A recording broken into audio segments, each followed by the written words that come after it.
Well, good morning, everyone. And once again, welcome to another live this morning. We sure appreciate you guys coming on when you can. And if you can come on live, we love that. We understand not everybody can, but here we go. Okay. And it's going to be Q&A Monday.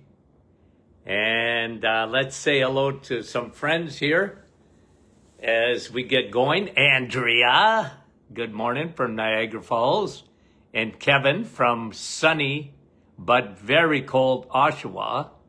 Sandy, Fergus Falls, Minnesota. Karen, how are you? Madeleine, Kippawa, Quebec. Elaine, St. John's, Newfoundland.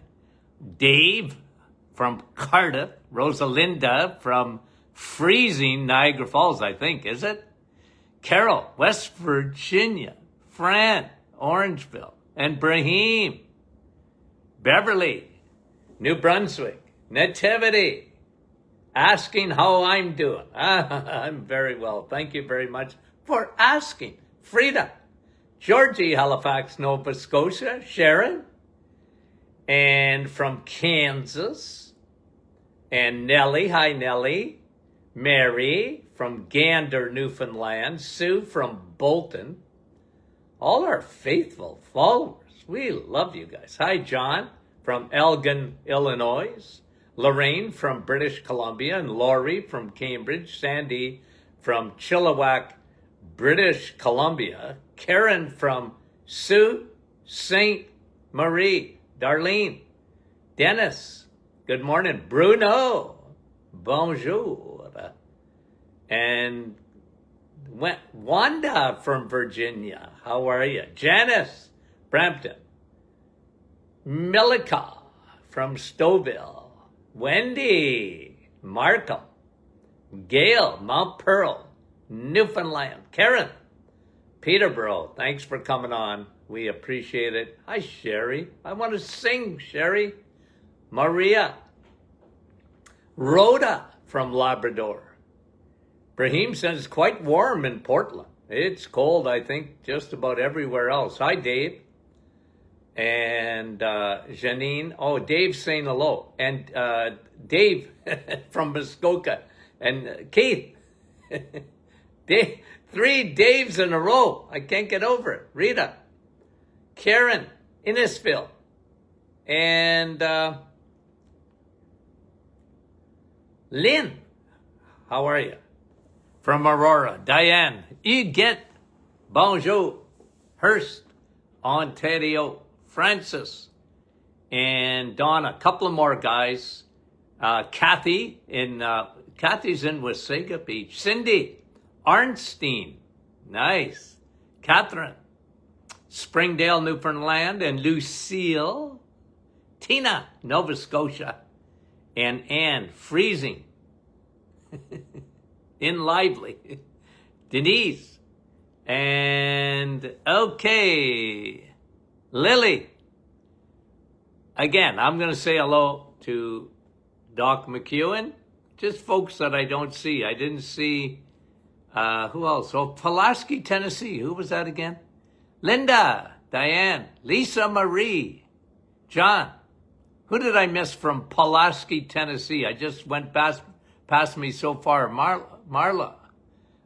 Was it Marla or Mara? Elaine.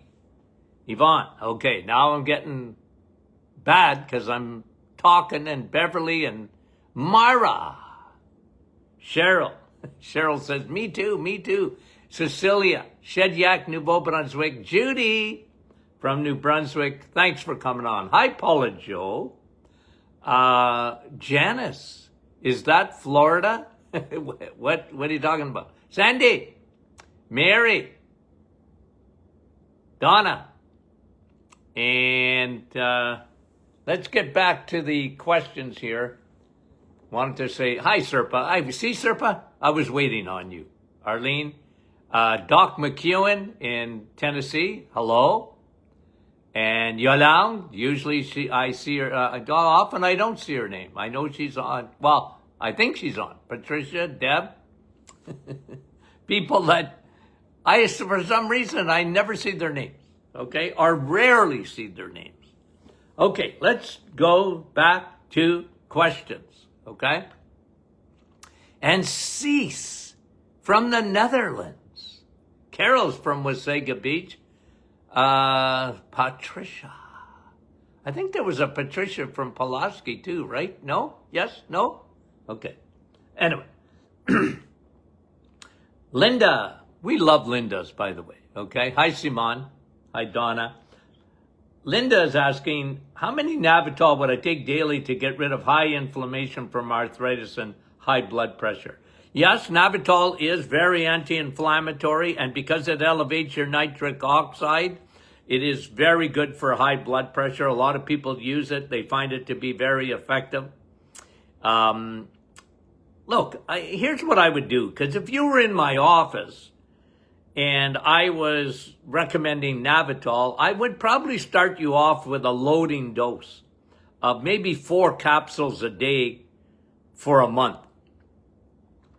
Your first bottle, go higher dose. If you've got symptoms, like Navital can be used for energy. It's very good because it crosses the blood-brain barrier. It's an internal anti-ager, very powerful antioxidant.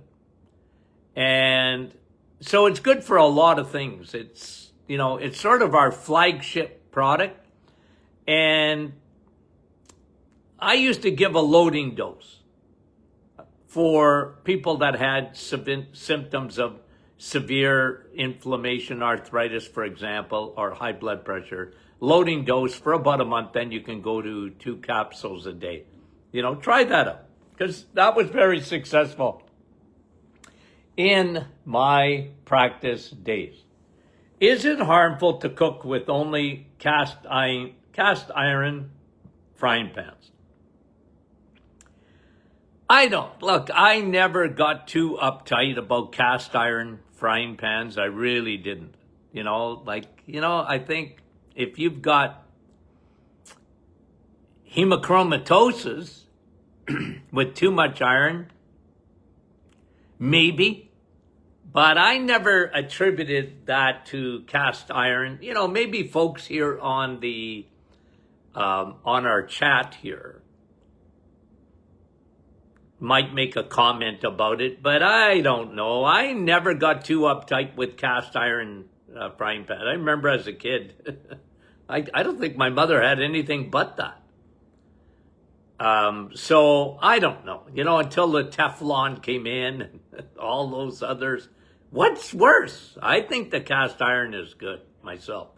But again, if you got hemochromatosis, which is a very high levels of iron in your body, well, then maybe you would avoid it. But look to the comments here. I don't know. Some people might have some very strong opinions on it. I really don't. I don't.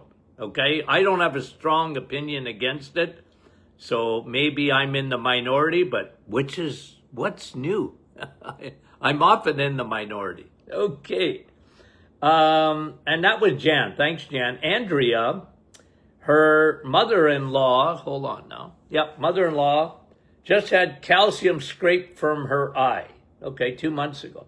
She had eye problems for years, glaucoma, dry eye. And 82 years old, her eye's not healing properly.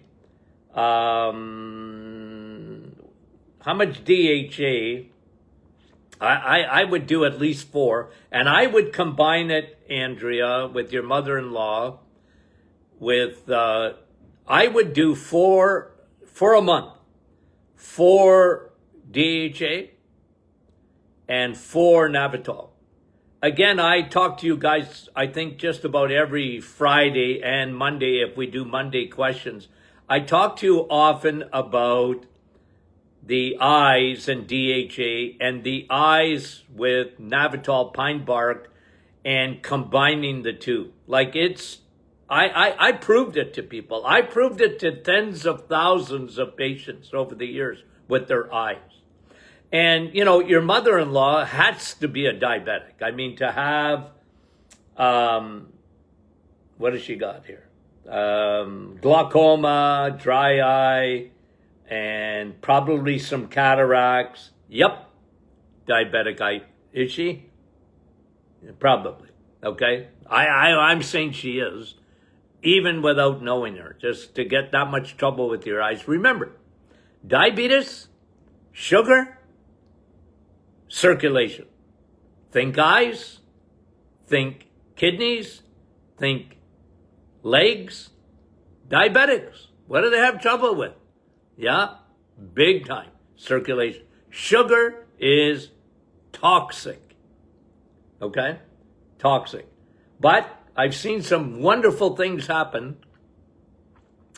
with the combination of Navitol and high DHA for the eyes. Okay, thanks for the question, and that was Andrea. Rhonda, please discuss the amount of cellulose we are consuming through supplements. Cellulose. You mean cellulose or cellulase? Cellulase is the... Look, Rhonda, again, okay? You're getting into a question about... like it's rearranging the chairs on the Titanic, the deck chairs. Like now you're getting into weeds, okay, on supplements, cellulose.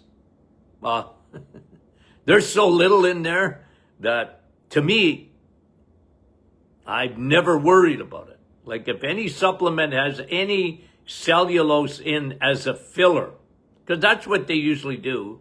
It's a filler, okay? Manufacturing, it's important they have fillers because of the way their machinery works. It's really important to pack up.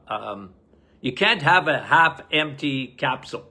So if you're having, 200 milligrams in a capsule, whatever, you're going to be using a little bit of filler. And guys, the trace amount that you're getting, I wouldn't worry about it too much. Okay? I really wouldn't.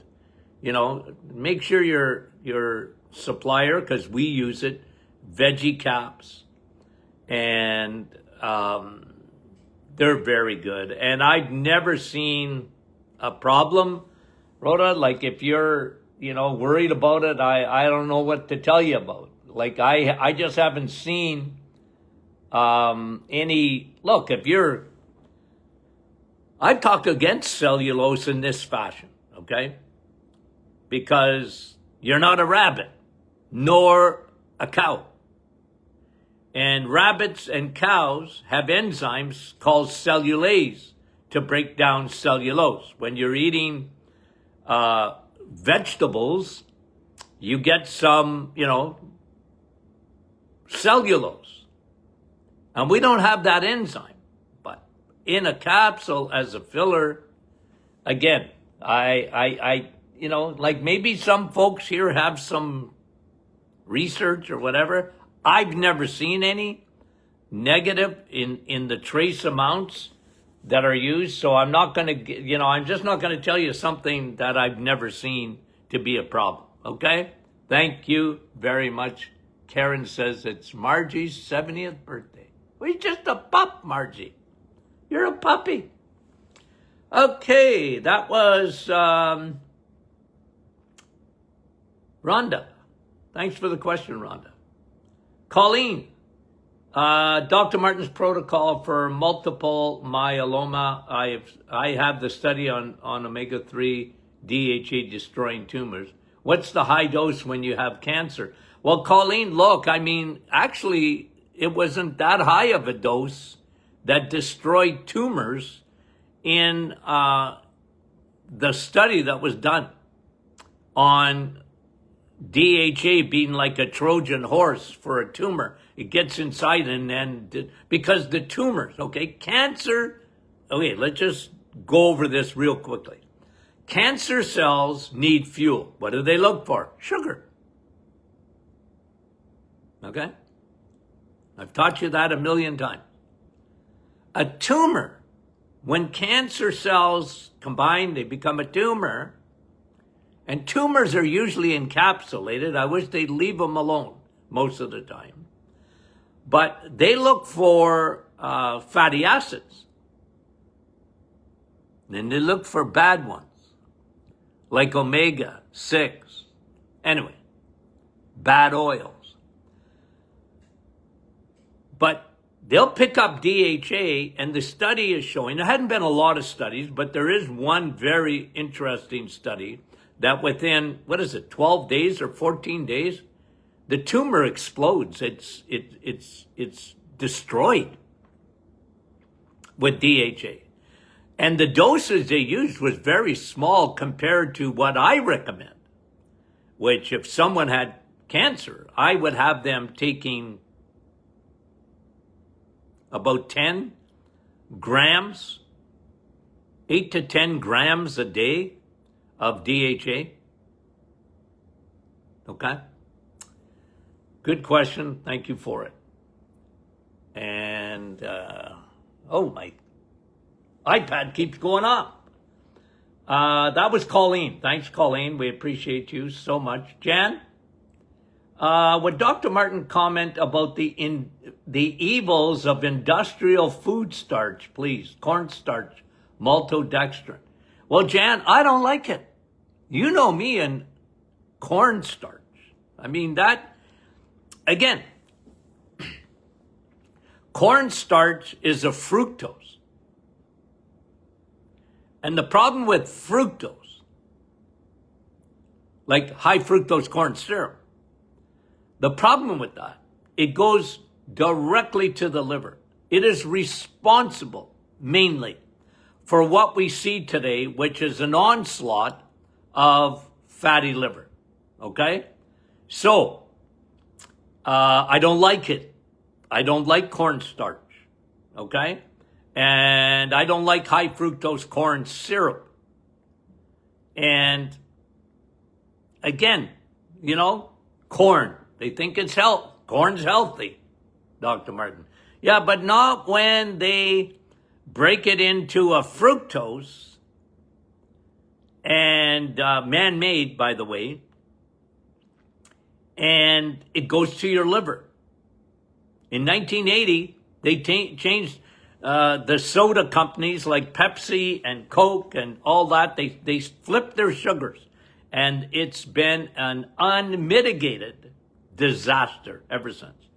The obesity, the childhood fatty liver, absolute insanity what the food companies did to our kids.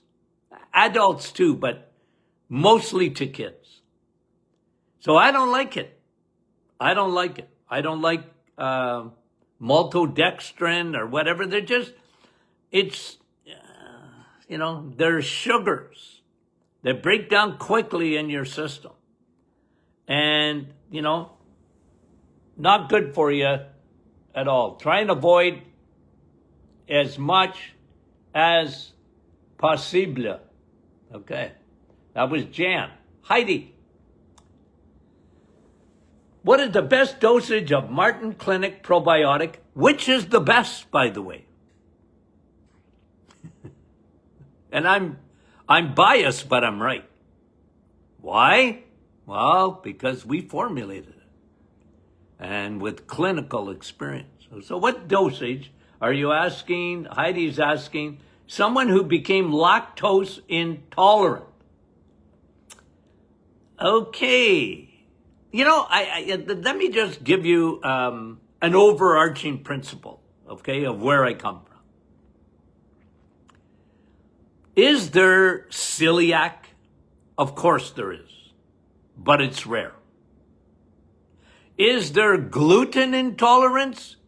Yes, but that's not the big boo-boo or the big bobo. Lactose intolerance? Yes, there is, but that's not the big problem. The problem is inside the gut. It's leaky gut. And when you have leaky gut, you become intolerant. So when I hear lactose intolerant, and by the way, they pasteurize milk, they denature it. It's different than when it comes straight out of a cow. But hey, what am I going to do? We live in a world, they're never going to get rid of pasteurization. I could scream till the cows come home. Literally. It's not going to change what goes on in our society. So we have to live with that. So I agree that, but I used to say in my office to patients, gluten schmooten. What? You got leaky gut. And, Kennedy came out with this the other day. I think he's been saying it for a while, but I heard him say this, that there was no such thing, or very rare, of gluten intolerance until they started spraying all the vegetables and with glyphosate, right? That's what he said. He said, well, it's a direct correlation with the spray. Well, the spray, what does the spray do? Well, the spray gives you leaky gut. It destroys your bacteria.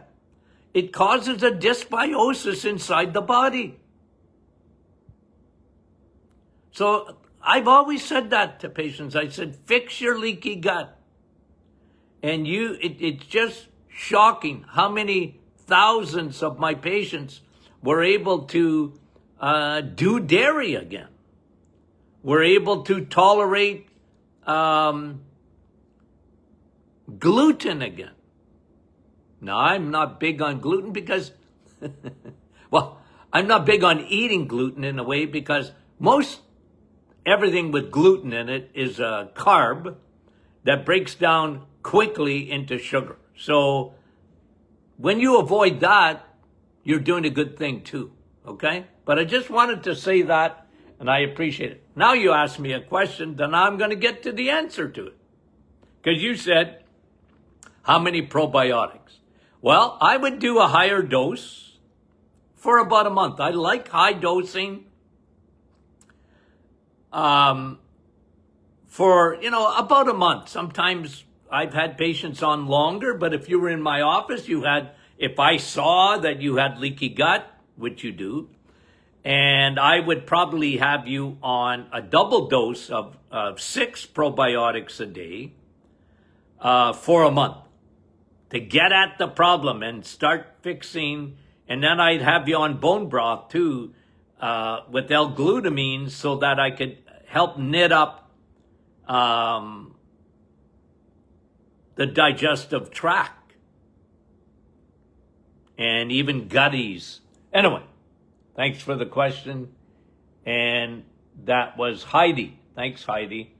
Teresa, what is the possible deficiency in supplements for calf cramps? So you're getting leg cramps, no fun, under the sun. Well, usually, it's dehydration. It can be straight water that you're low in, but usually it's low in electrolytes. So you have magnesium, you have potassium.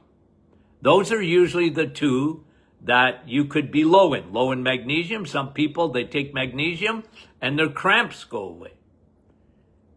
Some people take potassium and their cramps go away.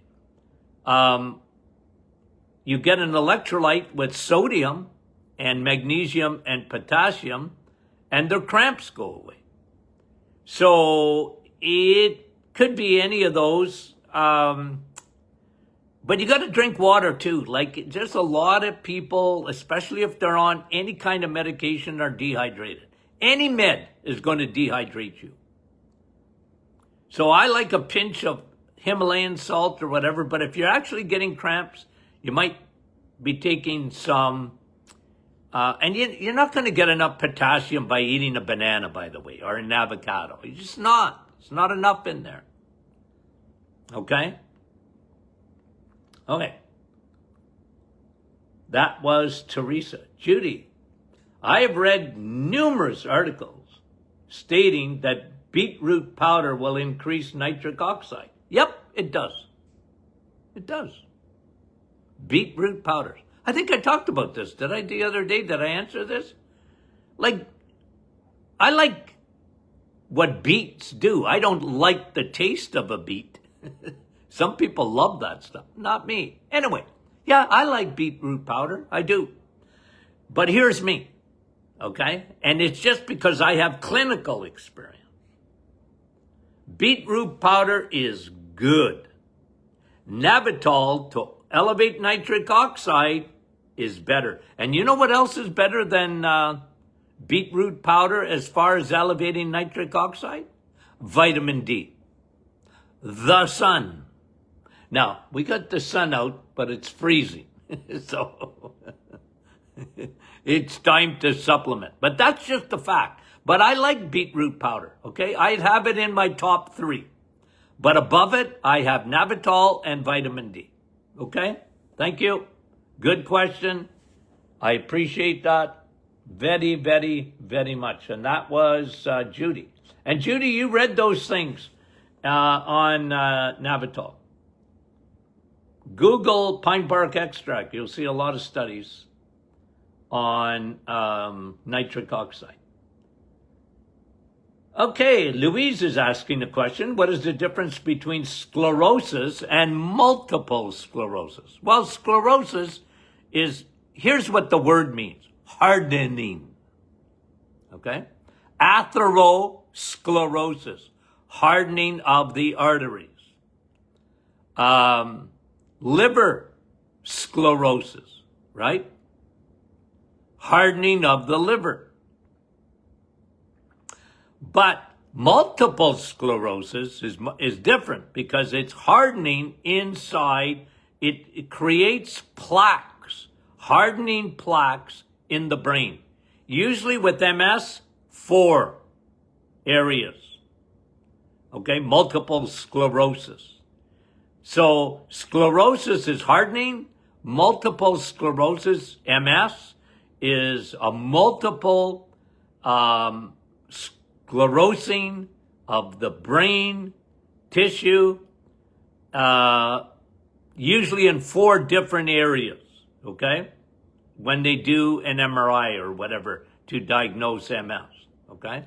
And you can get a spinal stenosis, and sometimes in there you get a little bit of sclerosis in there, okay? Stenosis means the canal is shrinking. But if you can actually get a little bit of nerve sclerosis if it's pinching in there and you get scar tissue and hardening. But multiple sclerosis is a very specific disorder in the brain. And when I saw multiple sclerosis, what did I see that went with it? Almost invariably, when we tested, they were full of heavy metal,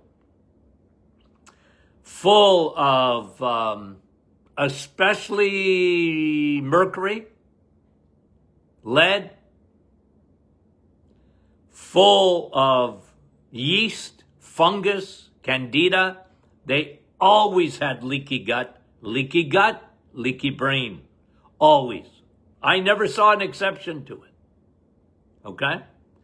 What else did I see? Leaky gut, leaky brain, usually very low in vitamin D, usually very low in B12. So that's the difference, Louise. Merci for the question. Roxanne, can you tell me why women suffer from bladder leaks? Well, it's anatomy. Men have bladders too. Okay? Why don't we? You can get a bladder leak in a man. Okay? But women get it because it's all about anatomy. Okay? So let me just say there's 2 sexes. There's a man and there's a woman. Okay? Just if you wonder where I'm coming from. Okay? And the anatomy is different. It's different. And that opening there makes you, a woman, more susceptible to infection. than a man is. He's got a little opening. You have a bigger opening. And here's another thing. Women, because of moisture in around the bladder and the vagina and that, very susceptible to yeast or fungus. When fungus sits on the lining, if you take an antibiotic, for example, it kills all the friendly bacteria. So what happens, a yeast forms on the inner lining of the bladder.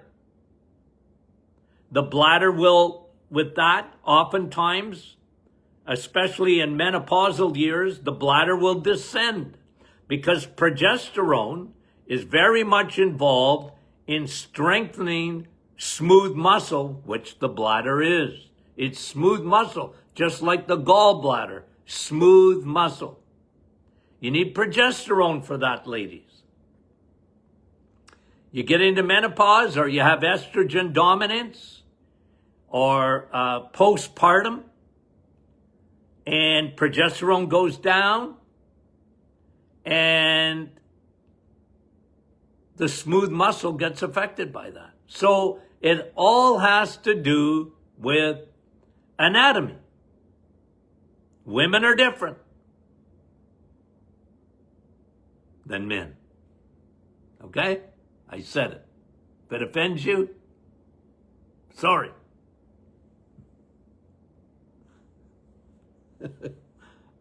Okay, I don't want to be controversial, but I shouldn't be controversial, should it? My word. Okay. That was Roxanne. That was a good question, Roxanne. Thank you. Elaine. Okay, we're just about done, I think. Yeah, I think so. Looking for advice on asthma. I don't even know if I did this the other day. Okay? I think I did. What I would add, okay, whenever you have asthma, okay, so always look for too much histamine. I found over the years you eliminate sugar, fix leaky gut, leaky lungs. Get rid of fungus, yeast, don't feed the bears. And I found, okay, for lungs, sinuses, allergies, again, I like combinations. I love quercetin with a Q, quercetin, and Navitol. Okay? They're both antihistamines. Natural. I love quercetin in the lungs, but I like combining it with pine bark. Okay? Okay, I think I'm done. I think. Yeah, Lucille was talking the other day about pain in the joints. Yeah, well, you had a hysterectomy, so you get a hysterectomy, okay? And you're going to be in menopause pretty quick. And menopause can, for a lot of women, can create hormones. Big time. Okay. Okay, guys, I think we got it all. If I missed anything, would you please let me know? Couple of announcements. Friday is Q&A. Tomorrow, I think afternoon session, I'll let you know. Okay, I'll let you know. I'll give you a little heads up. Wednesday night, 6:30. Okay, for those of you who are in, hold on, I'm just getting my book here. Okay, those of you who are in Rebuild Your Temple, we're going to have a little webinar on Wednesday night at 6:30. Okay, so that's February, what is it? What's Wednesday? Somebody put it up there. Okay, today's the 2nd, 3rd, 4th, 5th, I think. Okay, 6:30. It's in our private Facebook group. So if you're not part of that and you want to be part of that, then I don't know how to do it. Don't ask me.